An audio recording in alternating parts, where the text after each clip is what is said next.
Bonsoir et merci de nous retrouver à votre rendez-vous sur Face de Vérité. Ce soir, il est question de politique gouvernementale en matière d'eau et d'assainissement. 5 axes la composent: l'approvisionnement en eau potable, l'assainissement des eaux usées et excréta, la mobilisation des ressources en eau, la gestion intégrée des ressources en eau et la gouvernance du secteur eau et assainissement. Le président du Faso a pris des engagements face au peuple burkinabé. Qu'en est-il en 2 ans de gestion? Eh bien, c'est de cela que nous parlons dans ce numéro de Face de Vérité. Et dans le fauteuil blanc, le ministre de l'eau et de l'assainissement, Ambroise Ouédraogo. Bonsoir. Bonsoir, M. Guébrel. Merci de répondre à notre invitation. Merci. Alors, un secteur où on est peinard, le secteur de l'eau et de l'assainissement, votre département, pas de grève apparemment. Ah, ben ça, c'est vous qui le dites, il n'y a pas les grèves, mais il y a autre chose. On n'est pas peinard, on ne dort pas les nuits, parce que les gens n'ont pas encore ce qu'il faut sur l'eau. Non, les peines sont de plusieurs directions. Il y a les grèves, mais il y a autre chose. Il y a le souci, vraiment, d'atteindre ces objectifs. Et ça, c'est aussi une peine. Mais on a des agents qui ne grèvent pas, qui travaillent. Apparemment, oui, de ce point de vue, nos agents travaillent, comme tous les autres du reste, mais ils travaillent. Alors, pas forcément tout à fait. C'est vrai qu'on dit qu'il n'y a pas de grève, mais pendant qu'on est en train d'enregistrer cette émission, on apprend qu'à Bobo, il y a une manifestation dans le cadre donc, des populations délocalisées dans le cadre du projet du barrage de Samandeni.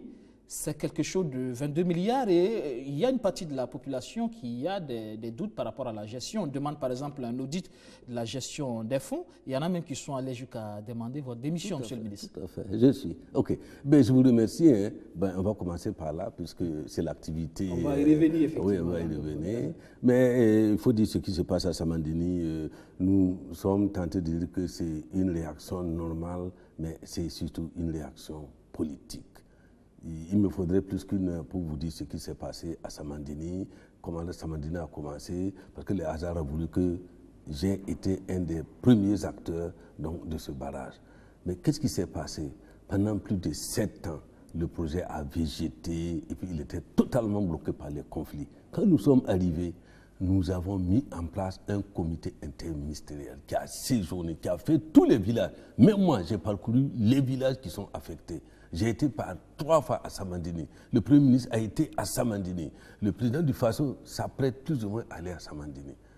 Le Burkina, effectivement, notre gouvernement a débloqué 22 milliards 300 millions et quelques pour pouvoir régler les problèmes des populations affectées. Tous les villages affectés ont été associés.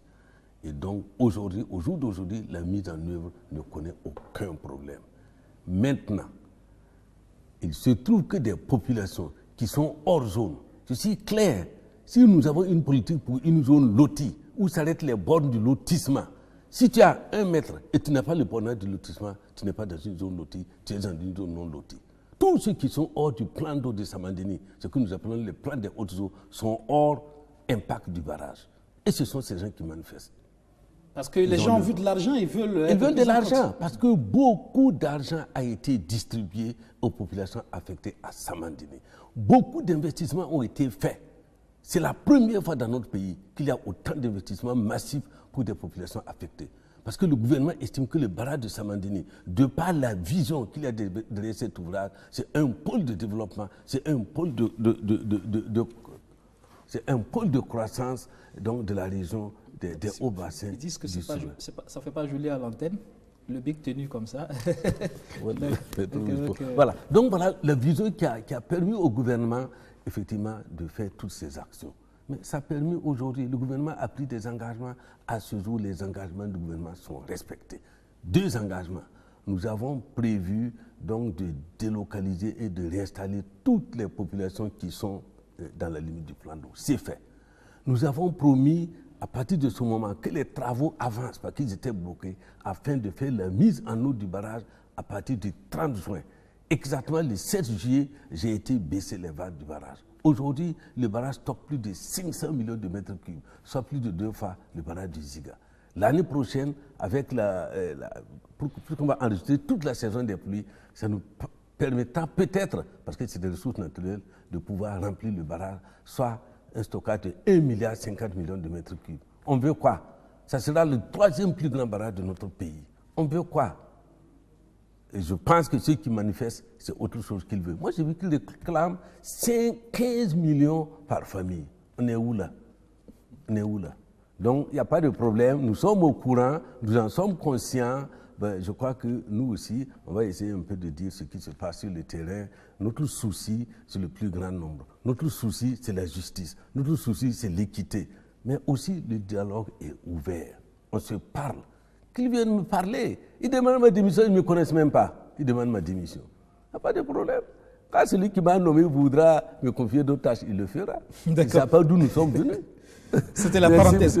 Alors, on en vient donc aux grands axes de votre politique, à commencer par l'approvisionnement en eau potable. Aujourd'hui, c'est un taux d'accès national de 71,9%. Ça, c'était en 2015, qui est passé à 72,4% en 2016. Alors, zéro corvée d'eau en 2020, c'est votre objectif? Où en est-on à l'étape actuelle? Ok, je vous remercie. Effectivement, le volet eau potable particulièrement, parce que vous l'avez dit, on a 5 politiques sectorielles dans le secteur de l'eau, dont l'approvisionnement en eau potable, qui est quand même le volet le plus focusé.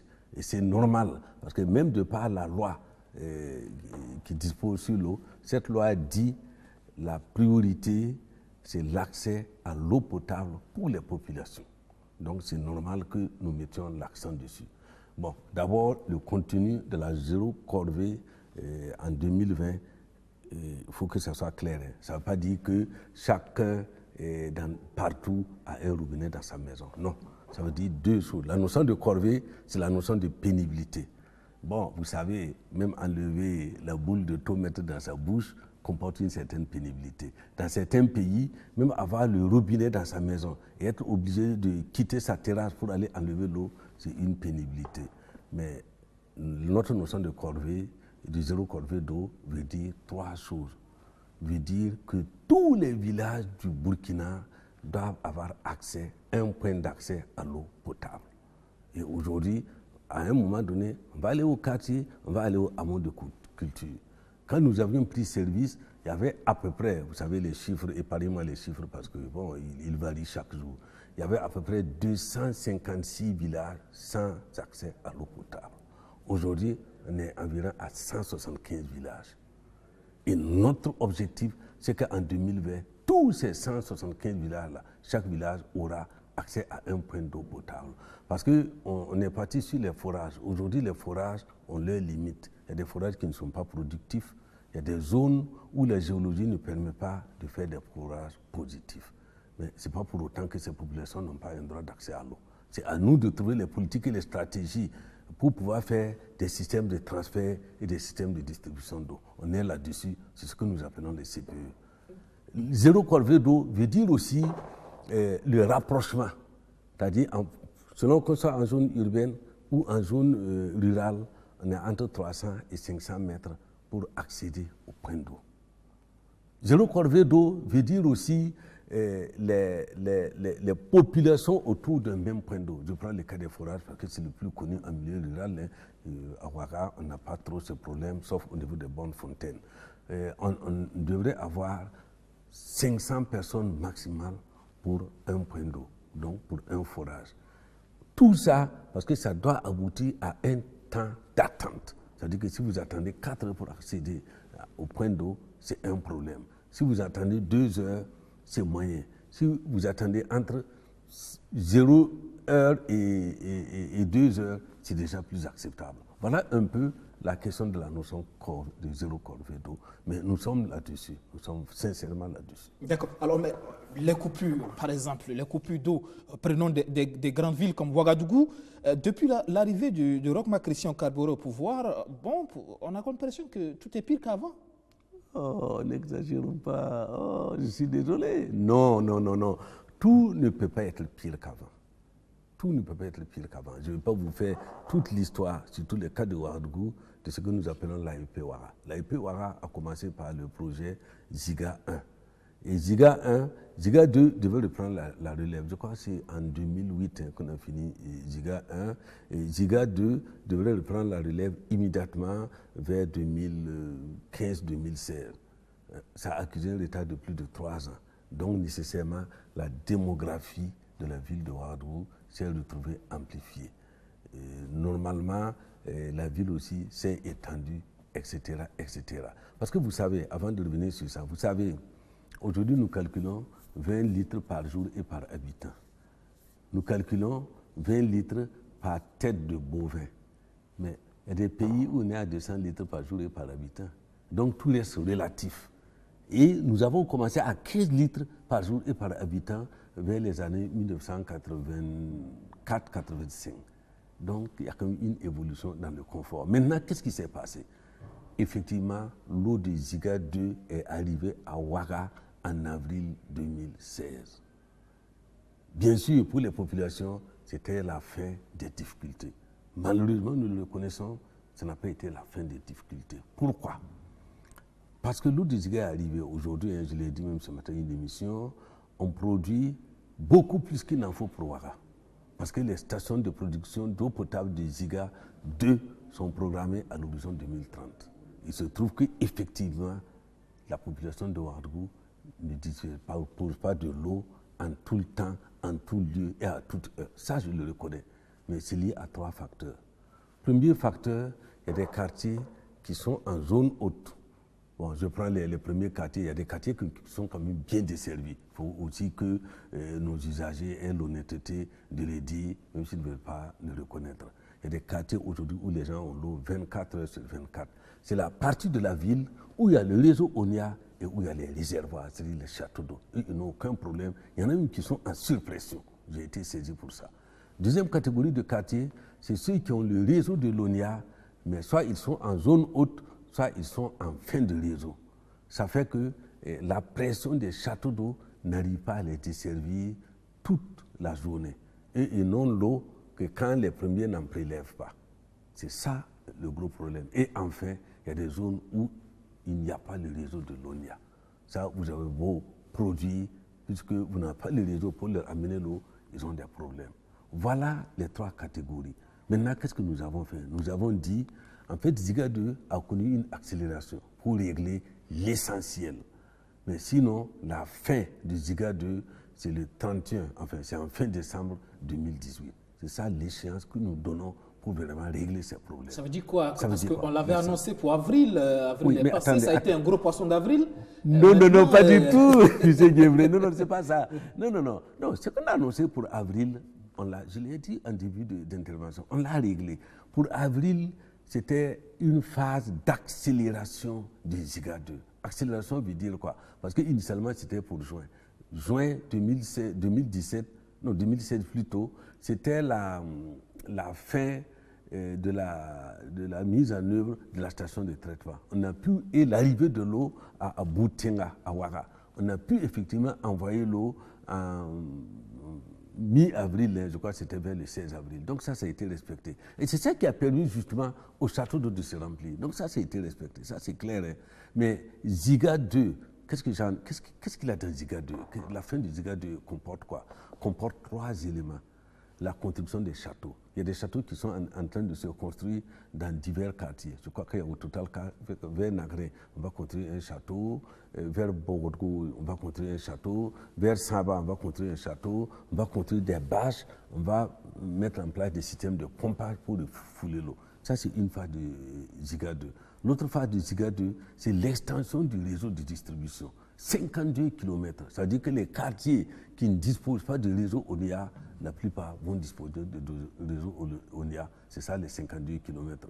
Et enfin, pour les zones où effectivement le réseau ONIA n'y est pas, c'est-à-dire dans les zones privées, on va mettre des bonnes fontaines pour que les gens aient l'eau. À partir du moment où les châteaux se remplissent correctement, à partir du moment où le réseau est ramifié et chacun peut se brancher, à partir du moment où les bonnes fontaines ont régulièrement de l'eau, nous estimons qu'à partir de ce moment-là, la question de la pénibilité d'accès à l'eau dans la ville de Ouaga sera grandement réglée. Et si ça, c'est pour la fin de ce mois de décembre?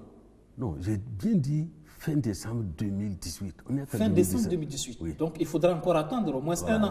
Voilà. Donc, je vous devance. La question est légitime. En réalité, aujourd'hui, nous sommes sur la vision comment faire pour que la prochaine saison chaude ne soit pas chaude pour les usagers de l'eau à Ouaga. pour ça, nous sommes en train de prendre 2 mesures.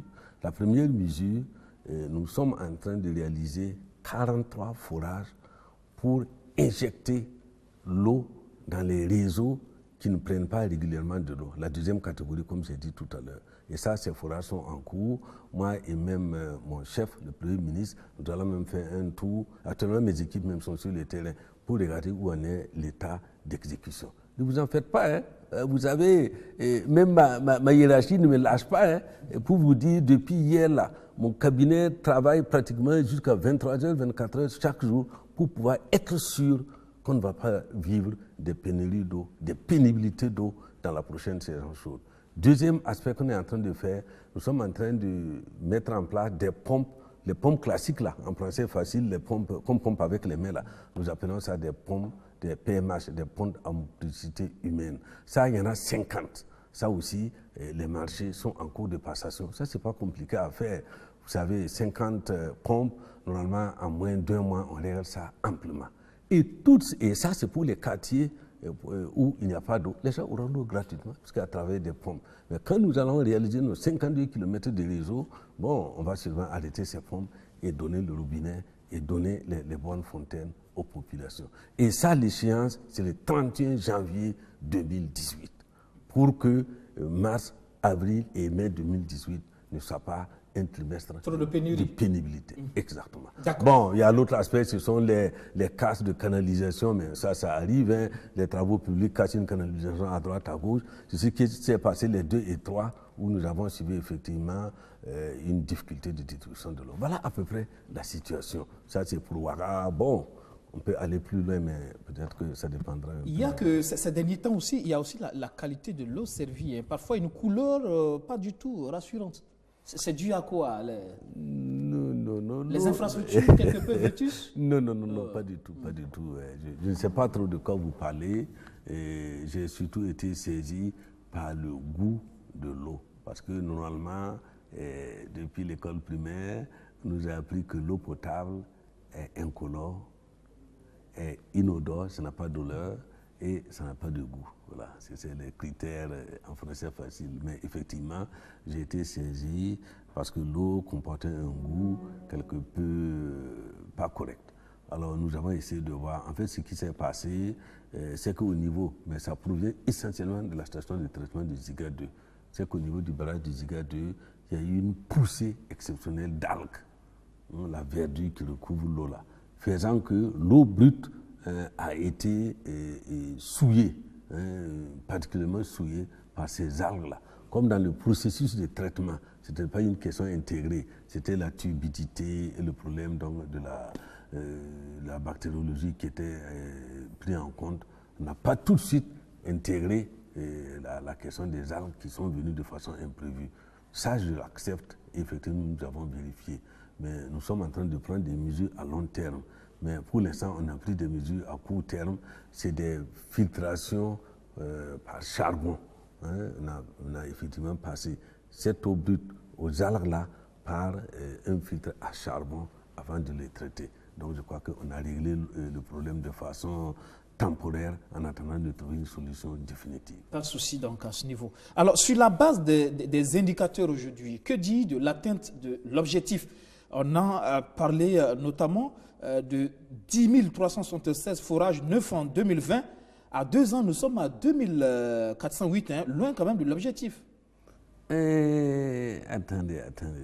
Et en 2020, l'objectif du programme du président, c'est 7500 forages. Aujourd'hui, j'ai dit les chiffres, on ne va pas se batailler sur les chiffres. En 2016, nous avions programmé 1153 forages. On a réalisé 1619. En 2017, nous avons programmé 2020 forages. Aujourd'hui, nous sommes à peu près à 1000, ça dépend à quelle date vous avez vos chiffres, on est à 1365 forages. Ça fait qu'en 2 ans sur 3... Forages neufs? Neuf, tout à fait. En 2 ans. Et ça, c'est le bilan au 31 octobre. Je n'ai pas encore le bilan de novembre, il est en cours. Je n'ai pas encore le bilan de décembre. Mais je peux vous dire que novembre-décembre, ça va exploser. Les réalisations vont exploser. Parce que c'est une période propice aux entreprises. Les marchés sont signés, les marchés sont attribués, les sites sont accessibles, boum, ça fonce. Et là, vous pouvez être sûr que des entreprises qui travaillent plus de 20 heures sur 24 sur le terrain. Donc moi, je n'ai pas d'inquiétude. Je suis prêt à revenir le 15 décembre ou le 20 décembre pour vous donner les chiffres. Oui. Donc, nous, n'a pas, du point de vue du bilan numérique, nous n'avons aucun problème parce qu'en 2 ans, on aura fait plus de 3000 forages. Et normalement, l'objectif chiffré en calcul arithmétique, c'est en moyenne 1500 forages par an pour les 5 ans pour pouvoir atteindre l'objectif de 7500. Donc nous n'avons pas d'inquiétude de ce côté. L'objectif sera atteint. Il sera atteint numériquement. Mais il faut dire aussi qu'au-delà de l'objectif numérique, nous avons aussi des objectifs sociaux. Ça veut dire que les populations, les chiffres, ça nous regarde, mais les populations ont besoin d'un accès aisé à l'eau potable. Ça, c'est une autre approche. Parce qu'on peut faire des forages, mais il faut que ces forages soient fonctionnels. Il faut que ces forages donnent le bon débit. Parce que quand j'ai parlé de la corvée, c'est quoi? Quand vous partez attendre 4 heures, c'est peut-être parce que le forage ne coule pas, le débit n'est pas bon. Si vous avez un forage de 1 mètre cube heure, vous attendrez plus longtemps que si vous avez un forage de 20 mètres cube heure. Donc toutes ces choses, nous sommes en train de regarder ce qu'on appelle la continuité du service d'eau potable. Ça, c'est un critère important pour nous. Mais enfin, voilà. D'accord. Alors, on va peut-être évoluer pour parler de l'assainissement des eaux usées et excréta. Qu'avez-vous réalisé comme infrastructure dans ce cadre-là? Oui, dans ce cadre, aujourd'hui, de façon cumulée, on est à environ 78 500 latrines familiales. C'est beaucoup, mais ce n'est pas assez. Parce qu'en matière d'atteinte à l'assainissement, bon, c'est vrai, parce qu'il y a plusieurs types de latrines. Il y a les latrines familiales, il y a les latrines institutionnelles, c'est-à-dire dans les écoles, dans les CSPS, etc. Il y a les latrines publiques, etc. Mais notre objectif, c'est qu'à l'issue de la mise en œuvre de notre programme, 80% de la population urbaine ait accès à des infrastructures d'assainissement correctes. 50% des populations en milieu rural aient accès à des infrastructures d'assainissement. Parce qu'aujourd'hui, ça tourne autour de 13%, de 17%, maximum de 30%. Ça dépend de l'échantillon qu'on comprend. Ce n'est pas beaucoup. Et aujourd'hui, on a fait à peu près 78 500 latrines. Ça vaut ce que ça vaut, mais ça fait que le taux d'accès, on a pu tout au plus le booster de 0,3 à 0,4% pour l'année. Ce n'est pas beaucoup. Mais quel est le problème de l'assainissement? Le problème de l'assainissement, ce n'est pas la réalisation des ouvrages. Il faut, mais ce n'est qu'un aspect. Il y a 2 problèmes pour l'assainissement. Il faudrait d'abord que les populations acceptent et comprennent qu'ils ne doivent pas déféquer ailleurs que dans une infrastructure d'assainissement.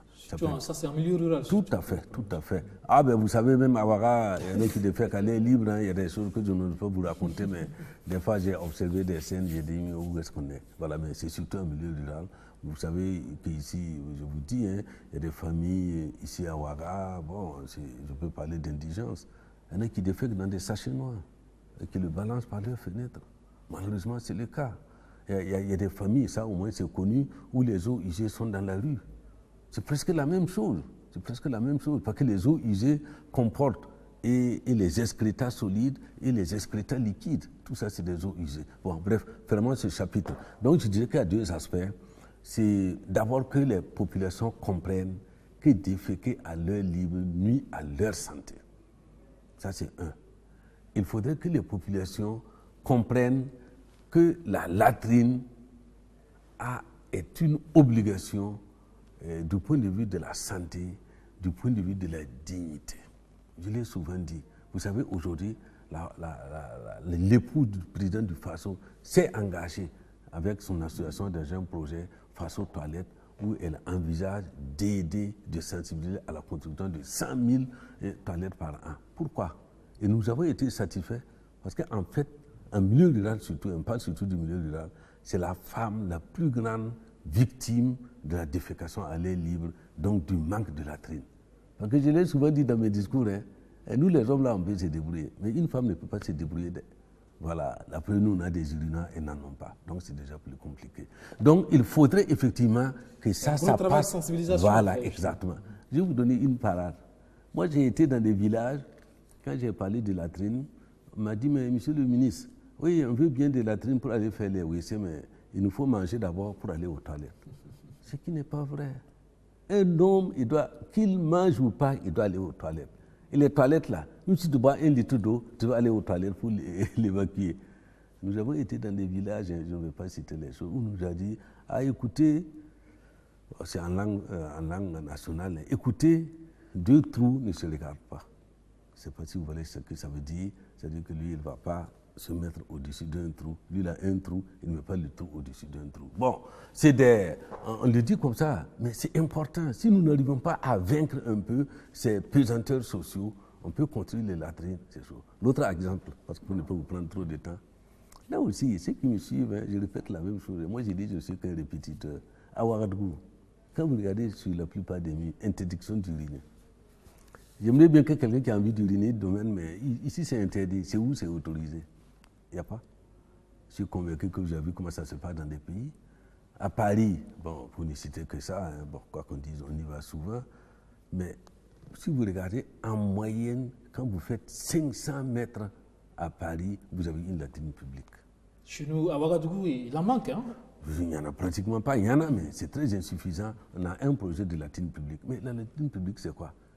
Je ne ferme pas le chapitre de Paris. Il faut mettre 1 euro pour accéder à la latrine.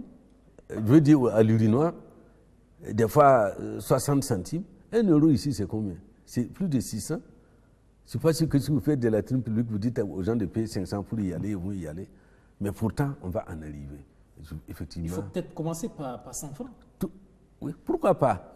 Il n'y a pas de problème. On est sur une étude de faisabilité. On est d'accord, il faut commencer. Même si l'État va subventionner, comme on dit, l'appétit vient en mange. Donc, c'est essentiellement ça, le problème de l'assainissement. Donc, nous avons ce qu'on appelle l'ATPC, l'assainissement total porté par les communautés. Cela veut dire que l'État subventionne une partie des investissements pour peu que les populations assument la partie qu'ils peuvent faire. Parce que ça va les amener à posséder les ouvrages qu'ils réalisent. Quand il fait le trou, mais facilement, il sait que c'est son trou, je veux dire que l'excavation, l'État peut venir à travers le ministère de l'eau et à travers les communes. Parce que ce que je n'ai pas dit aussi, en fait, les fonds sont transférés généralement aux communes qui essaient effectivement de mettre ça en place à côté des populations. Mais nous, on peut apporter les matériaux manufacturés, la tôle, la porte, le ciment, le maçon pour faire les travaux, mais au moins pour creuser un trou de 2 mètres que la population puisse le faire. En milieu urbain, c'est pareil. La direction de l'assainissement de l'ONIA vous donne les dalles pour boucher les puits perdus. Mais on vous oblige au moins à creuser le puits perdu dans votre maison, dans votre parcelle. Le puits perdu ne se creuse pas dans la rue, il se creuse dans votre parcelle à bonne profondeur et l'ONIA vient vous donner la dalle et on met des cailloux sauvages. Ça règle le problème de l'assainissement. Il y a la TPC, mais il y avait à l'époque aussi ce projet gouvernemental aussi qui consistait à faire en sorte que chaque ministre, en tant que leader, réalise des infrastructures. Oui, c'est des initiatives qui sont à saluer. C'est pas mal. Je ne connais pas le bilan de l'initiative, mais nous sommes d'accord pour ces initiatives. Et si vous regardez quelque part... Ce n'est plus d'actualité? Si, c'est d'actualité. Je vous ai parlé tout à l'heure là de Face aux toilettes, porté par l'IRC, l'association donc de la première dame Kimi, et puis par d'autres ONG telles que WaterAid, etc. En fait, ça dit presque la même chose. Ça dit tous ceux qui ont un pouvoir d'achat, à même de réaliser une latrine, promettez et réalisez des latrines à vos parents, à vos amis, à vos voisins qui ne peuvent pas le réaliser. Une latrine, ça coûte aujourd'hui, bon la mal, comme il y a plusieurs types de latrines. Mais à partir de 35 000 francs, vous avez une latrine. Ça peut monter jusqu'à 220 000, ça peut monter jusqu'à 2 millions pour les latrines institutionnelles à plusieurs postes au niveau des écoles et des centres de santé. Donc on s'est dit, le jour-là, on a même fait l'expérience. Au lieu de porter 3 téléphones portables, peut-être que le coût d'un téléphone suffit à réaliser beaucoup de latrines pour nos voisins et les populations indigènes. Donc c'est presque le même appel. Sauf que là, vraiment, on ne s'adresse pas uniquement aux membres du gouvernement, on s'adresse à toutes les personnes qui sont au-delà du besoin. Vous savez, les membres du gouvernement ne sont pas les plus riches. Ah bon? Oui, contrairement à ce qu'on croit. Oui. Parlons de construction de stations de traitement de boues de vidange. C'est un objectif, je ne sais pas si les chiffres là encore sont bons. 7 en 2020, c'est bien ça? C'est un objectif? Oui. Alors, seulement 2 en 2016, rien en 2017 apparemment. Oui, et voilà ce qui s'est passé. Effectivement, l'objectif des stations de bout de vidange, ça a commencé par un projet plus ou moins pilote à Ouaga. À Ouaga, je crois on en a 4 depuis l'aube des temps. À Bobo, on en a 1. Mais il se trouve que le projet va connaître un redimensionnement et une planification. C'est-à-dire, comme c'était des projets pilotes, il fallait un peu évaluer et lancer la seconde phase. Et c'est des stations qui coûtent très cher. Si vous visitez la station donc, de Kosodo, c'est ce qu'on appelle la méthanisation. C'est-à-dire qu'on part des excrétas et on produit de l'énergie. On part des excrétas et on produit des engrais tout à fait neutres du point de vue odeur et du point de vue même couleur et taches. Voilà l'objectif, mais ça coûte extrêmement cher. Une station de méthanisation, il faut compter près de 10 milliards pour les réaliser. Mais on est en train d'évaluer tout ça. On a les stations de bout de traitement telles que fait à Zaktouli, où effectivement, il y a ce qu'on appelle le lagunage. Le lagunage, c'est quoi? C'est-à-dire que les excrétas subissent des transferts de bassin en bassin jusqu'à les rendre relativement neutres. Et maintenant, les matières solides sont évacuées, les matières liquides sont aussi évacuées donc dans la nature. Mais il y a un problème. Ces matières solides, si vous partez à Zaktouli, vous les verrez entassées comme ça, comme des tas d'immondices. Ce n'est pas normal. Ces matières solides doivent continuer le process pour être réutilisées, notamment dans l'agriculture ou ailleurs. L'effluent, c'est-à-dire que l'eau rejetée à travers la station, bon, je vais parler dans les trucs techniques, on doit contrôler la DBO, c'est-à-dire le niveau de qualité de bactériologie. Et dès que ça c'est neutre maintenant, on le rejette dans la nature comme l'eau de pluie. Nous ne sommes pas encore arrivés à boucler ce cycle. Et nous estimons que si nous ne bouclons pas ce cycle et on continue à faire des stations de boue avec des tas de boue et avec des effluents jetés dans la nature sans être sûr qu'il n'y a pas des microbes dedans, on peut créer des problèmes. Mais aujourd'hui, nous sommes en train de parachever ça et de relancer. Je vous ai dit que ça coûte cher. Aujourd'hui, ce n'est pas un secret, c'est connu. Nous avons un vaste soutien de la Banque mondiale à travers un gros projet du secteur de l'eau et de l'assainissement. Nous sommes en pleine formulation. À 18h, là, j'ai une réunion avec la Banque mondiale et c'est ça qui va nous permettre de relancer la continuité de la construction des stations de boue et je crois qu'on construira les 7. Dans la plupart des grandes villes, que ce soit Banfora, que ce soit Tenkodro, que ce soit Wayuguya, que ce soit, je ne sais pas s'il y en a en Fada, mais il n'y en a pas en pays Samo. Là-bas, il n'y en a pas. Ils vont se débrouiller, ils ont assez de verdure. Donc ne vous en faites pas, on est là-dessus. Le Premier ministre vous écoute. Alors, parlons de mobilisation des ressources en eau à présent. Des objectifs ambitieux en matière de réalisation d'infrastructures. On parle d'une 50aine de barrages en 2020, c'est bien ça.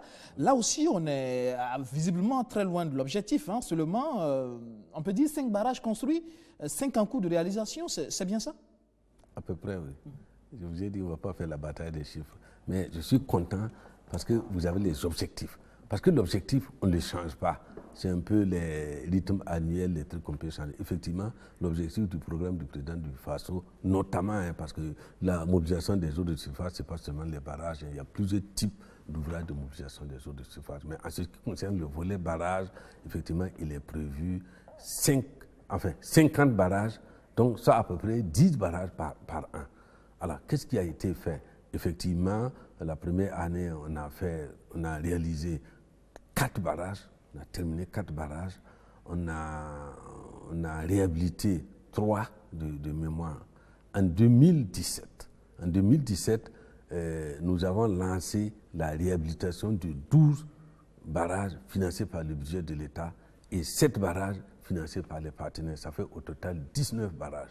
Nous avons été lancés les travaux. Aujourd'hui, ils sont en moyenne à 60% de taux d'exécution. Parce que ça fait partie aussi des réalisations dans la mesure où il y a des barrages qui étaient morts, il y a des barrages qui étaient cassés, qui ne stockaient pas l'eau. Donc le fait de venir le reconstruire, c'est comme un nouveau barrage que nous comptabilisons. Et nous avons lancé les études de 35 nouveaux barrages pour 2017. C'est-à-dire qu'on va faire les études en 2017, on est en train de les finir. En 2018, on va probablement programmer la tranche à réaliser en fonction des budgets, parce que vous savez que les barrages coûtent cher. Donc, si nous regardons rapidement, si nous arrivons, même d'ici fin 2018, à réaliser ne serait-ce que 20 barrages sur les 35 que nous avons, dont nous allons faire les études. Parce que le problème des barrages, il faut disposer d'abord de l'étude. Et l'étude peut prendre 1 an. Nous avons lancé l'étude du barrage de Ouessa. Ça va prendre minimum 18 mois. Voilà, en fonction, le barrage de Samandini, les études ont pris plus d'1 an. Un barrage comme le Bouriba, les études vont prendre plus d'1 an. On a un gros barrage à la Nyanya là-bas, Bassiri, les études vont prendre 1 an. Donc en fait, c'est ça qui justifie le décalage et l'amorce de démarrage de la construction des barrages. Il y a la question de coût, mais nous voulons d'abord disposer des études claires avant donc de densifier les investissements en matière de barrage. Je crois que la crédibilité de ces études dépendra de la qualité de ces ouvrages aussi. Tout à fait. Ça, vous avez bien dit. Et c'est pour cela, mieux vaut prendre le temps de faire de bonnes études. Mieux vaut mettre des moyens à la disposition du bureau d'études pour faire de bonnes études que de faire des études à peu près, commencer la réalisation et se mettre maintenant à réviser les études. Là, on perd beaucoup d'argent, on perd beaucoup de temps. Donc, en fait, c'est ça qui justifie ça. Donc, si je refais le bilan rapidement, si 2016, 2017, on fait bon là, mal là, il y a quand même 7, y compris les réhabilitations. Si en 2018, nous faisons une vingtaine, hein, je suppose, hein, c'est vraiment des petits barrages aussi, hein, parce qu'un gros barrage comme Ouessa, nous le mettons hors bilan, parce que lui c'est un peu particulier. Nous on parle surtout des petits barrages, hein, c'est là où on peut faire 10. Sinon vous savez, un barrage comme Samandini, on met combien d'années pour le construire? C'est ça tout le problème. On l'a réceptionné, on l'a comptabilisé parmi les barrages réalisés, mais en réalité on a juste finalisé. Et ce n'est qu'à la réception que nous comptabilisons la réalisation du barrage. C'est-à-dire qu'il y a des barrages qui sont en cours, mais tant que ce n'est pas réceptionné, nous ne les comptons pas. Vous savez, c'est comme les pompes, hein. On peut faire des clous partout, mais tant que nous n'avons pas équipé de pompes et qu'il y a de l'eau, nous ne les mettons pas donc dans notre base de données. Donc, j'étais en train de faire un truc approximatif. Hein. Si on a 20, 27, en 3 ans, on n'est pas loin de l'objectif. Et plus on avance, et plus on dispose de financement, plus on dispose d'études faisables, je pense que ça va aller. Je suis optimiste. C'est pas simple. Ça, je reconnais que c'est pas simple parce que les barrages, c'est pas comme les forages. C'est beaucoup plus complexe. Et vous savez que des fois, c'est les populations. Je vous donne un exemple pendant que j'ai le micro. Le barrage de Koubri, c'est vrai que vous avez entendu, ça s'est cassé. Effectivement, la digue, vous avez vu faire un déplacement sur le terrain. Merci pour le suivi. Nous avons été immédiatement. Et on a été aussi interpellés par notre hiérarchie. On a été interpellés par les populations. J'ai reçu les lettres du monastère. Rapidement, le Conseil des ministres a accepté qu'on attribue les travaux et la surveillance de ces barrages-là en gré à gré. Mais quand l'entrepreneur est parti pour commencer, il y a des villageois, des chefs de village qui sont levés dire qu'on n'allait pas la terre chez eux parce qu'il faut payer des sommes faramineuses. Mais c'est pour dire que nos populations aussi, un peu comme on parlait tout à l'heure d'une certaine frange donc de la population, les jeunes, aujourd'hui aussi les populations, avec un peu le problème de la rave, des droits d'accès à la terre, de la propriété terrienne, en font beaucoup. Vraiment, ils en font beaucoup. Et ça aussi, c'est un handicap dans la réalisation des infrastructures. Oui, tout à fait. Parce que quand un chef de village ou un gars dit que lui, il a du sable dans son champ, mais il vend son sable, il ne permet pas à l'entreprise de venir enlever le sable pour faire le barrage, alors que c'est eux. Ça veut dire qu'il y a un intérêt égoïste qui prime sur l'intérêt du plus nombre, qui prime sur l'intérêt de la société. Je n'ose pas vous dire, quand nous étions jeunes là, moi je suis un produit du village. Quand on voit le caterpillar arriver là, c'est comme ça qu'on appelait les engins de terrassement. Quand on dit que le caterpillar arrive là, si ta maison est sur l'itinéraire de la route là, tu déménages, pour ne pas dire tu décampes. La personne qui te va revendiquer. Aujourd'hui, ce n'est plus possible. Tout est monnayé. Oui, mais c'est normal aussi, c'est les droits des hommes, c'est les droits des populations et aussi c'est des textes pour protéger les plus faibles, pour protéger les indigents. Mais il ne faut pas aussi trop tirer sur la corde. Mais ce n'est pas grave, on est prévenu, c'est ce qu'on appelle le plan de gestion environnementale et sociale. On parlait de Samandini, c'est ça. Mais en d'autres temps là, le barrage d'Akosombo, le barrage de Kompienga, etc., vous avez entendu parler de ça, ça n'existait pas. On fait le barrage, on vous prévient seulement que vous êtes dans la limite du plan d'eau, et vous avez 1 an pour déménager. Si vous ne partez pas l'eau, vous trouvez là-bas et vous faites comment? Mais bon, on n'est plus dans ces approches. On n'est plus dans ces approches. Vous savez, c'est comme sous la Révolution. vous êtes jeune, mais vous avez dû voir quelques aspects de la révolution. Il y a des gens, on a négocié pour qu'ils partent dans les régimes démocratiques. Ils ne sont pas partis. Quand la révolution est arrivée, vous donnez un délai pour partir. Vous ne partez pas le matin, vous avez les engins de terrassement qui sont là. Le gars, il met sa pelle en marche, il terrasse tout et puis il s'en va. Vous avez vu un peu la cité Andela, ça s'appelait IPLC. Vous avez vu le quartier IPLC, comment les gens se sont sauvés avec les tôles et les seaux en tête? Non, mais on ne veut pas ce spectacle. Pour faire du développement, il faut casser des œufs. Hein. Bon. Alors, l'ensemble de ces infrastructures, notamment ces barrages, c'est vrai, on les réalise, mais derrière, ce sont des objectifs économiques. Est-ce qu'aujourd'hui, on peut dire que toutes ces infrastructures que vous réalisez là, derrière, véritablement ont un impact sur la qualité de vie des populations en termes de rentabilité? C'est tout à fait évident. Moi, je n'ai pas les chiffres de la rentabilité, mais je les fais. Ils sont nombreux et longs. Mais je vous cite uniquement 4 faits. C'est long, hein, parce qu'un barrage, c'est un ouvrage important pour les populations. Vous savez, à un moment, au plan international, on nous avait dit que oui, et la construction des barrages n'était pas pertinente. Et moi, je suis quelqu'un qui est dans le domaine des barrages depuis longtemps. Nous avons dû faire un plaidoyer. Paix à l'âme de Nelson Mandela. Nelson Mandela a déclaré que les pays ne peuvent pas se développer en dehors de la réalisation des barrages. Et il y a plusieurs types de barrages, là aussi je n'en reviens pas. Mais vous savez, les plus grands barrages, c'est pour produire l'énergie. Voilà, nous sommes en train de faire Ouessa, ça va produire de l'énergie. On fait Samandini, ça va produire de l'énergie. Bagré et Kompianga vont produire de l'énergie. Bassiri va produire de l'énergie. Bagré du... Donc, au plan international, ils ont vu ça. Mais en ce qui concerne notre pays, moi j'ai dit notre pays, vous le savez, c'est un pays qui n'est pas vallonné. Quand il n'est pas vallonné, on ne peut pas faire des grands barrages. Parce qu'un grand barrage, terre à terre, il est coincé entre 2 grandes montagnes. C'est comme ça qu'on les construit en Europe. Ici, nous n'avons pas de grandes montagnes. Ça fait que notre pays est comme ça. C'est connu, il tombe en moyenne de 105 milliards de mètres cubes d'eau sur un plateau incliné. Toute l'eau s'écoule dans l'océan Atlantique.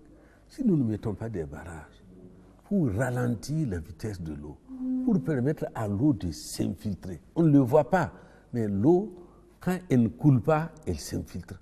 Ça permet de réalimenter la nappe qui est en bas. Et ça, c'est important, directement ou indirectement. De 2 choses l'une. La deuxième chose, c'est quoi? La campagne pluvieuse, ça dure 3-4 mois dans la plupart des régions et des provinces de notre pays. Tout le reste du temps, on fait quoi? Mais si nous arrivons à stocker l'eau, ne serait-ce que jusqu'au mois de février, il nous reste quoi? Mars, avril, mai. Ça nous fera qu'on aura 3 mois sans eau.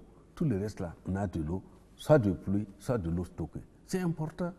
Vous savez, prenez le poisson. En 4 mois, un poisson est consommable.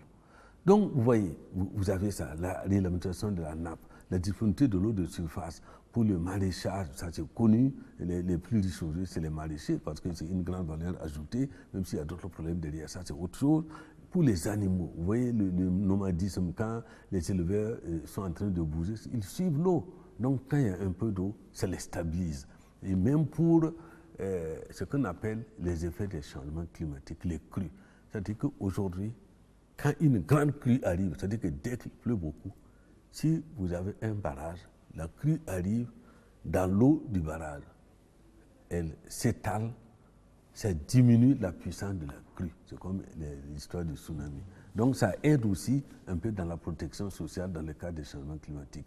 Donc nécessairement, réaliser un barrage dans nos villages-là, qu'on l'évalue ou pas, de fait, ça a un avantage. Et nous en savons quelque chose. Aujourd'hui, quand tu vas dans un village, ce qu'ils demandent, c'est de l'eau. Que ce soit à travers un forage ou que ce soit à travers un barrage. La seule différence, c'est que les barrages coûtent cher, ils sont difficiles à réaliser et ils ont un impact social sur les populations, faisant que ça peut créer des conflits. Parce que des fois, vous faites le barrage, vous savez, même le barrage de Ziga. Les digues est en Agrengo. Si ces populations n'ont pas aidé, ils vont dire oui, vous dites barrage de Ziga alors qu'il est en Agrengo. Mais ça, c'est un détail. L'eau là, quand l'eau coule là, l'eau n'a pas de limite. La même rivière là, quand il traverse ce village-là, il a un nom. Plus loin, il a un autre nom. Mais tout ça, c'est des difficultés de réalisation des barrages. Mais nécessairement, les barrages ont un impact positif, connu ou pas connu, estimé ou pas estimé sur les conditions de vie des populations, surtout en milieu rural. Disposer de l'eau, mais aussi gérer l'eau, la gestion effectivement intégrée des ressources en eau au Burkina Faso. Que dire notamment de ces agences de l'eau, par exemple? Font-ils véritablement le travail? Font-ils évoluer les choses à ce niveau? Ah oui, véritablement. Vous savez, la gestion intégrée des ressources en eau, il y a plusieurs notions que ça recouvre. Mais je vous donne seulement 2 notions. Cela veut dire qu'aujourd'hui, nous avons 5 agences donc, de l'eau dans notre pays. Quand l'eau circule, l'eau a son lit. C'est ce que nous appelons le bassin versant. Le bassin versant de l'eau. C'est-à-dire que l'eau coule suivant la topographie. Ça ne connaît pas la frontière des communes, ni des villages, ni des provinces, ni des régions. Donc, pour éviter justement et gérer un peu tous ces conflits, on a mis des agences de bassin. C'est-à-dire que sa compétence, c'est le lit de la rivière. Alors, dès que vous avez la délimitation du bassin, ça vous permet déjà de protéger l'eau en qualité. Ça vous permet de gérer l'eau en quantité, puisque tout ce qui tombe dans le bassin coule dans le bassin. Donc, si vous maîtrisez ça, vous savez comment vous allez le gérer. Deuxièmement, c'est la protection aussi de la qualité de l'eau. C'est vrai que c'est un aspect qui n'est pas encore très développé dans notre pays, mais on est en train d'actionner ça. Donc la notion, parce que c'est disposé par la loi, la notion donc de pollueur-payeur. Bientôt, tous ceux qui polluent l'eau vont recevoir une amende pour payer. Et nous sommes en train de mettre en place la police de l'eau, qui sont des agents assermentés, qui vont pouvoir effectivement dresser des contraventions à ceux qui ne respectent pas les règlements et les lois en matière d'eau à tous les niveaux. Et donc les agences ont une grande efficacité parce que d'abord, c'est comme j'ai parlé de l'assainissement tout à l'heure, ils vont de plus en plus faire prendre conscience à tous ceux qui utilisent l'eau qu'ils sont liés par le bassin. Parce que chacun croit qu'il prend un morceau, il l'utilise, il ne sait pas ce que le voisin fait à une incidence sur ce qu'il fait. Le fait donc d'organiser donc les bassins qui vont être ils seront bientôt indépendants même de l'administration centrale comme ça. Il y aura la politique nationale de l'eau, mais les bassins vont être gérés de façon autonome avec tous ces acteurs, avec ce que le bassin produit comme ressources naturelles, avec ce que le bassin produit comme ressources matérielles et financières. Tous ceux qui prélèvent l'eau du bassin doivent payer à l'agent de bassin qui doit reverser une partie au trésor public, parce que quand même c'est avec le budget de l'État qu'on fait un peu tous ces barrages. Donc, les agents de bassin sont importants. En Europe, ça marche comme ça. Vous savez, quand vous buvez le vin, on dit Bordeaux, Côte-du-Rhône, là, c'est des bassins. C'est des bassins, quelque part. Et ils sont gérés comme ça, avec les richesses du bassin. Donc, il n'y a pas de problème. Nous croyons beaucoup au bassin. Mais bien sûr, hein, c'est des organes qui ont été récemment mis en œuvre. Vous savez, la loi de l'eau, enfin, déjà, la notion de gestion intégrée de l'eau date des années 1996. Et la première loi sur l'eau date de 2011. La première loi sur l'eau avec ses décrets d'application. Vous voyez que c'est relativement récent. Les textes sont récents. Oui, c'est relativement récent, vraiment récent. Et on n'a même pas tous les textes d'application. Il y a les textes de délimitation des plans d'eau, de protection des bassins, préleveurs-payeurs, pollueurs-payeurs, perturbateurs-payeurs. Ça veut dire que si vous-même vous partez barrer le plan d'eau là, probablement vous devez payer. Il y a de parler de pollueurs, il y a aussi notamment des entreprises, des sociétés comme les mines, surtout par exemple, qui exploitent l'eau. Il est même question que des sociétés minières construisent des barrages. Oui. Non, mais les sociétés minières sont assujetties à la règle de préleveur-payeur. Ça, c'est disposé par un décret qui se fonde sur une loi. C'est clair. Tous ceux qui prélèvent l'eau à des fins industrielles payent. Quand une société minière, même quand elles construisent des barrages, elles doivent continuer à payer. Tout à fait, il n'y a rien à faire. Aujourd'hui, nous avons à peu près 122 sociétés de toute nature confondues, même ceux qui font l'eau en sachet à travers un forage, qui sont assujettis à la règle de préleveur-payeur. Construire ton ouvrage, ça ne fait pas. La loi ne regarde pas ça. Vous savez pourquoi? Si vous voulez ouvrir une mine, vous savez que les besoins de mine, l'eau fait partie.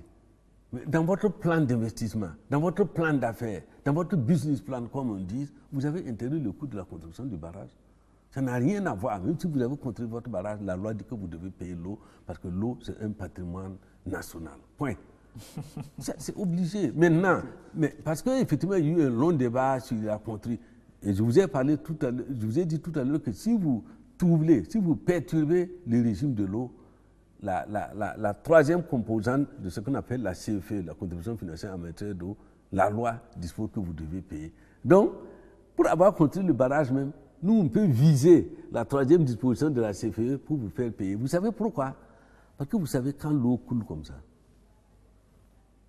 dès que vous le perturbez, il y a un impact pour ceux qui sont en aval. Il y a un impact pour ceux qui sont en amont. Et pour ça, vous devez payer pour que l'État, à qui ceux qui sont négativement impactés, va revendiquer, puisse avoir les ressources d'atténuer les effets de la perturbation du plan d'eau. C'est fait comme ça. Les sociétés minières, malheureusement, ne voient pas les choses de oui, mais je pense que de plus en plus, on va finir par se comprendre. On a beaucoup de concertations, on va finir par se comprendre. Okay. Alors, dernière composante, c'est bien sûr la gouvernance du secteur eau et assainissement. Oui. Est-ce que le Burkina dispose véritablement d'une politique en la matière? Oui, ça c'est une bonne question. Je vois que vous avez travaillé sur le dossier. Effectivement, l'aspect gouvernance est un peu embryonnaire. Mais nous sommes dessus, on est en train de regarder. Par exemple, nous sommes en train de dicter les règles d'éthique. Les règles d'éthique d'accès à l'eau à travers un peu l'audit du bassin des Volta, à travers un peu au niveau, parce que c'est une composante qui est transversale entre un peu les autres composantes. Pour l'instant, les règles et les principes sont embryonnaires.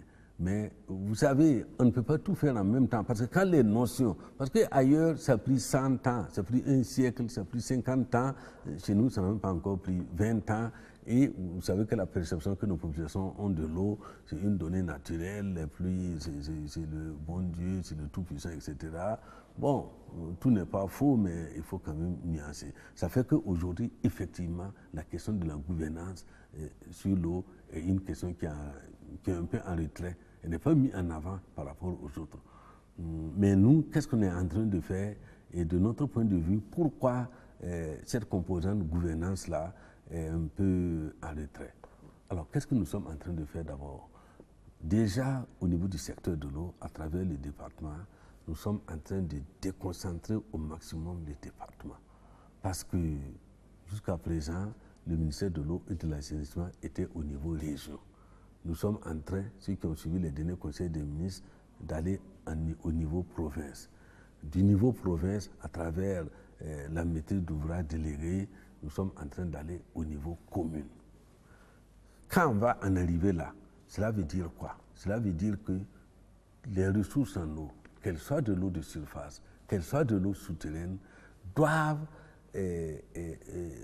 être disponibles, doivent avoir un accès équitable, doivent avoir un accès transparent. Parce que la question de la gouvernance, c'est ça. Il y a la gouvernance politique, c'est-à-dire qu'on doit s'asseoir, décider ensemble de ce qu'on va faire. Il y a la gouvernance, si vous voulez, sociale, c'est-à-dire qu'il y a un plan d'eau, il y a de l'eau, on doit la partager avec le consensus de tout le monde. Et il y a les droits et il y a les devoirs autour donc, de toutes ces infrastructures, autour de toutes ces quantités d'eau. Nous prenons le cas du barrage, parce que les ouvrages d'eau de surface sont plus faciles à voir, parce que l'eau souterraine, on ne le voit pas. Quand vous avez un plan d'eau, la question de la gouvernance dit quoi? Les pêcheurs sont là-bas, ils ont besoin de l'eau. Et ils ont leurs conditions.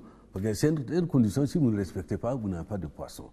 Les maraîchers sont là, ils veulent de l'eau. Comment on appelle ça encore, ceux qui utilisent l'eau pour des raisons industrielles ou pour les BTP, ils ont besoin de l'eau. Si on ne s'assoit pas regarder, pour que chacun puisse avoir un comportement à avoir ses intérêts, mais à préserver aussi l'intérêt des autres usagers, on fait comment? C'est la jungle. C'est les premiers arrivés, les premiers servis, les derniers arrivés, les derniers servis. C'est le gars qui arrive le dernier là. Il n'est pas nécessairement le moins méritant.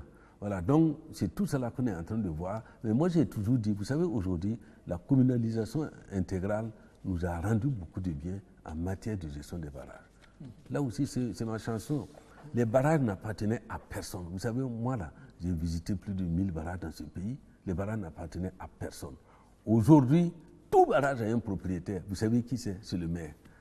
Si vous allez sur une digue d'un barrage, sans prévenir le maire, en tout cas les communes qui marchent bien là, 30 minutes après, vous avez quelqu'un qui vient vous voir. Ça, c'est un conseiller du village, ça, c'est un CVD, ça, c'est quelqu'un de la mairie qui dit, mais oui, mais monsieur, c'est qui vous êtes, etc. Et c'est formidable. Et c'est un bon départ, justement, pour la question de la gouvernance, pour la question d'une bonne gestion de ces ouvrages. Donc les choses avancent à ce niveau en termes de, oui, bon, voilà, ça de textes, etc. Alors on va finir avec la loi partenariat public-privé dans le secteur particulièrement. Comment les choses se font? Vous avez parlé tout à l'heure de gré à gré. Comment les choses se passent? On pourrait se demander, c'est un secteur quand même où il y a beaucoup de projets. On pourrait se dire que c'est beaucoup d'argent à investir. Oui, tout à fait. Je ne vois pas... C'est-à-dire l'engouement des PPP dans un secteur sont dus à deux choses. Je vous dis ça, peut-être que vous le savez, mais la répétition est pédagogique. Je dis ça et avant maintenant de voir un peu la transition avec le secteur de l'eau. L'engouement des PPP, c'est-à-dire que c'est des hommes d'affaires, comme on dit souvent, c'est des grosses fortunes qui veulent investir. C'est comme quand on fait les emprunts, comme ils appellent ça, au niveau donc, du budget de l'État, etc. C'est des grosses fortunes qui vont, ils ont de l'argent, ils donnent leur argent à l'État pour faire des investissements pour les populations. Après, l'État rembourse avec un intérêt. Mais voilà, donc c'est des grosses fortunes. Donc ce qui les attire dans un secteur, c'est que le produit soit valorisable rapidement. Parce qu'eux, ils font les investissements, après ils exploitent. La bonne vision du PPP, normalement, c'est comme ça. Après, ils exploitent. Pour rentabiliser. Ils rentabilisent, c'est bien dit. Il faut que ce produit soit rentabilisable rapidement. Il faut que le retour sur investissement ne soit pas long. Voilà ce qui amène. Ça fait qu'aujourd'hui, si vous prenez le secteur de l'énergie, pour ne citer que ça, il n'y a aucun problème. Si moi je peux produire de l'énergie, tellement un besoin d'énergie, qu'aujourd'hui, tu produis de l'énergie, tu le vends, tu es presque sûr que ton calcul, tu ne vas pas le rater. Mais le secteur de l'eau, malheureusement, il a un aspect social, quoi qu'on dise, qui est prédominant. Il a un aspect social prédominant. Ça veut dire quoi? Ça veut dire qu'aujourd'hui, les ouvrages sont chers, les projets sont chers, mais si vous investissez dedans, ce n'est pas évident de rentabiliser à un temps intéressant. Sauf les barrages hydroélectriques. Donc vous êtes en train de nous dire que le partenariat public-privé ne marche pas bien dans votre secteur? Il n'y a pas un grand engouement. On est en train de faire quelques partenariats public-privés, mais ils s'apparentent plus à des préfinancements qu'à des partenariats public-privés. Si moi, nous sommes en train de lancer des PPP en forage, nous allons lancer des PPP en adduction d'eau potable, nous allons lancer des PPP en construction de barrages. Il y en a, mais en fait, quand vous regardez ce qu'ils proposent à l'État, la plupart, ce n'est pas des gens BOT. Le BOT, c'est quoi? C'est Build, Operate and Transfer. C'est-à-dire, il construit, bien sûr, il y a un texte qui encadre tout ça, il exploite, il récupère ses investissements, bien sûr, avec le contrôle de l'État à travers le ministère en charge des Finances. Et dès qu'il a amorti son investissement, il cède à l'État. Mais dans le secteur de l'eau, ce n'est pas ça. Ils investissent avec un différé. Après, ils demandent les remboursements par l'État. C'est-à-dire que ce n'est pas l'exploitation de l'ouvrage qu'ils attendent pour amortir, c'est le remboursement de l'État. Donc, c'est un peu ça la différence. Mais nous l'acceptons parce que ça va nous permettre, puisque l'État ne dispose pas de beaucoup d'argent en même temps et la même année, si le partenaire privé vient, qui a les moyens, il investit tout de suite pour que les populations aient l'ouvrage, aient une satisfaction en accès à l'eau et que l'État par derrière à une convention de remboursement à l'opérateur, je crois que ça fait l'affaire de tout le monde. Ça coûte un peu plus cher à l'État, mais ça règle aussi la question sociale, c'est aussi notre rôle. D'accord. Alors, on est en fin d'émission. Vous allez nous dire ce que vous pensez du PNDS de façon globale.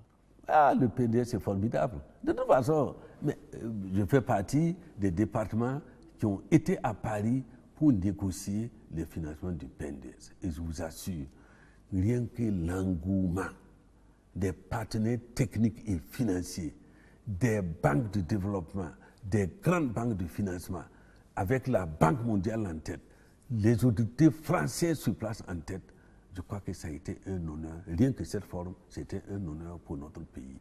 Mais on vous a dit, nous, on partait pour 5 000 milliards. Les annonces remontaient à 18 000 milliards. Mais quoi qu'on dise, c'est bien. Et c'est bien pour notre pays. Pour un pays qui a traversé cette période d'insurrection, de crise, qui a traversé cette période de transition. Suivez mon regard. Il y a des pays qui ne sont jamais sortis de leur transition. Sinon que ça s'empire, je ne prononce pas le nom d'un pays. Donc ça, c'est vraiment à l'acquis de tout le monde. Vous, moi, elle, tout le monde. Ça, c'est important. Deuxièmement, si je reviens sur mon secteur, effectivement, nous avons présenté à peu près 1000 milliards à peu près de programmes d'investissement dans le secteur de l'eau. Bon, ça veut dire que les gens se sont engagés. Il y a 1 ou 2 projets seulement sur lesquels ils ne se sont pas engagés. Et nous sommes dessus. Donc pour le secteur de l'eau, c'est intéressant. Je peux vous citer quelques-uns. Aujourd'hui, on est en train de s'engager sur 250 addictions d'eau potable simplifiées en PPP. Nous sommes en train de nous engager sur, c'est pas avancé, c'est vraiment progressif, un barrage comme le barrage de Wessa. On est en train de faire les études. Quand ça va finir, il y a déjà des partenaires pour aller en PPP. Le barrage de la Bougriba, il y a déjà des partenaires pressentis pour aller en PPP. Les 3 barrages urbains de Ouara, il y a déjà des partenaires pressentis pour aller en PPP. Bon, c'est embryonnaire, mais il y a quand même une manifestation d'intérêt. Et nous sommes en train de... Je vous ai parlé de la Banque mondiale tout à l'heure. La Banque mondiale, il n'y a pas de, elle est engagée pour financer à hauteur de 150 milliards de francs CFA le secteur de l'eau sur la base de nos politiques sectorielles, sur la base de la pertinence des programmes qu'on a mis en place. Et tout ça, c'est le PPP. D'accord. Donc, si le PPP n'était pas là, il fallait le créer. Ok. Alors, Paul Kabatieba, Premier ministre,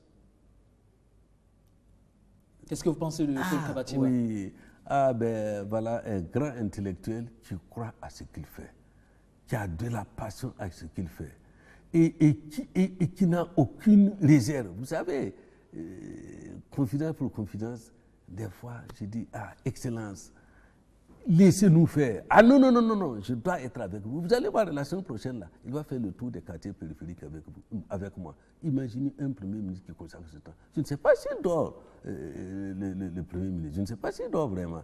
Mais vraiment, c'est bien.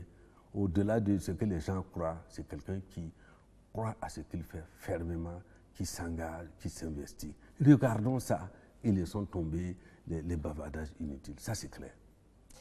Pour terminer, Roch Christian Kaboré. Bon, c'est notre grand patron. Ça dit que sans Roch, aujourd'hui, le Burkina ne sera pas ce qu'il est. Et sans le président Roch, le Burkina ne serait pas où il est. Et c'est quelqu'un qui a une fermeté que vous ne devinez pas. On dit oui, c'est le papa qui ne fouette pas. Il fouette, hein. Il fouette. Et il a des lignes rouges à ne pas dépasser. Mais il n'est pas obligé de s'exhiber à la télé ou dans des journaux. Quand il veut te faire les remarques, quand il veut te mettre sur la bonne voie. Mais c'est quelqu'un qui sait ce qu'il veut, qui sait comment gérer le pays avec ses sensibilités. Et donc, c'est ce que les gens ont tendance à reprocher au président. Il se trompe beaucoup. Je crois qu'un peu avec tout ça, je crois qu'avec lui, on est rassuré d'attendre les objectifs. Quelqu'un, il n'a que ça comme objectif. Le reste, là, vous savez, moi, je peux, tout ce que vous entendez, tout ce que vous dites là, nous aussi, on entend la même chose, tout ce qu'on fait comme reproche. Aujourd'hui, là, c'est quelqu'un qui ne s'intéresse même pas au bien de l'État. Il ne vous a pas dit, il roule même avec son propre véhicule depuis qu'il est au pouvoir. Vous avez vu ça où? Voilà, donc de ce point de vue, en tout cas, nous, on lui doit beaucoup de respect et beaucoup de courtoisie pour la façon dont il conduit notre pays. Et ça nous incite, c'est comme j'ai dit pour le Premier ministre, ça incite aussi tous ceux qui sont derrière lui à s'inspirer de son image. Je crois qu'aujourd'hui, nous n'est pas complexé. Un ministre n'est pas complexé par son pouvoir. C'est aussi un citoyen lambda qui est en mission. Dès qu'il va quitter sa mission-là, il va continuer d'être lui-même. Merci d'être passé dans le fauteuil blanc ce soir. Merci, M. Guébré. Mesdames, Messieurs, c'est la fin de ce numéro de Surface de Vérité. Je recevais pour vous le ministre de l'Eau et de l'Assainissement, Ambroise Ouédraogo. Avec lui, nous avons fait le bilan de la politique gouvernementale en matière d'eau et d'assainissement. Merci de nous avoir suivis. Excellent suivi de programme sur la chaîne Au Cœur de nos défis. Bonsoir.